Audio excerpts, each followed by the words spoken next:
ಕೂದಲು ಉದುರ್ತಿದ್ರೆ ಅದು ನಾರ್ಮಲ್, ಆದ್ರೆ ಜಾಸ್ತಿಯಾಗಿ ಕೂದಲು ಉದುರ್ತಿದ್ರೆ ಅದು ಒಳ್ಳೇದಲ್ಲ. ಅದೇ ಉದುರುವ ಕೂದಲನ್ನು ಬಿಟ್ಟು ನಾವು ಹುಟ್ಟುವ ಕೂದಲಿನ ಕಡೆಗೆ ಗಮನ ಕೊಡೋದಾದ್ರೆ, ನಮ್ಮ ಎಲ್ಲರ ಮನೆಯಲ್ಲೂ ಮೆಂತೆ ಅವೈಲಬಲ್ ಇದ್ದೇ ಇರ್ತದೆ.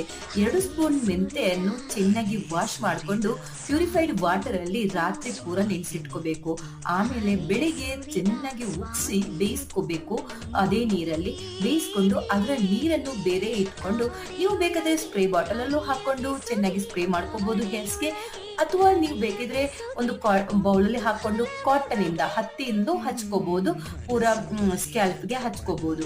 ಇದರಿಂದ ಸ್ಕ್ಯಾಲ್ಪ್ ಡ್ರೈ ಆಗಲ್ಲ, ಹೈಡ್ರೇಟ್ ಆಗಿರ್ತದೆ, ಹೇರ್ಸ್ ಕೂಡ ಹೈಡ್ರೇಟ್ ಆಗಿರ್ತದೆ. ಈಗಂತೂ ಚಳಿಗಾಲದಲ್ಲಿ ಜಾಸ್ತಿಯಾಗಿ ಹೇರ್ ಡ್ರೈ ಆಗ್ತದೆ, ಆದ್ರೆ ಇದನ್ನು ತಪ್ಪಿಸ್ಕೋಬಹುದು ನೀವು ಇದನ್ನು ಹಚ್ಕೊಳ್ಳೋದ್ರಿಂದ. ಅದೇ ಪೂರಾ ಮೆಂತೆಯನ್ನು ಯೂಸ್ ಮಾಡಿಕೊಂಡು ಹೇಗೆ ಹೇರ್ ಕೇರ್ ಮಾಡ್ಬೋದು ಅಂತ ಯೂಟ್ಯೂಬ್ ಅಲ್ಲಿ ಆಲ್ರೆಡಿ ನಾನು ವಿಡಿಯೋ ಪೋಸ್ಟ್ ಮಾಡಿದ್ದೇನೆ, ಹೋಗಿ ಚೆಕ್ ಮಾಡ್ಕೊಳ್ಳಿ.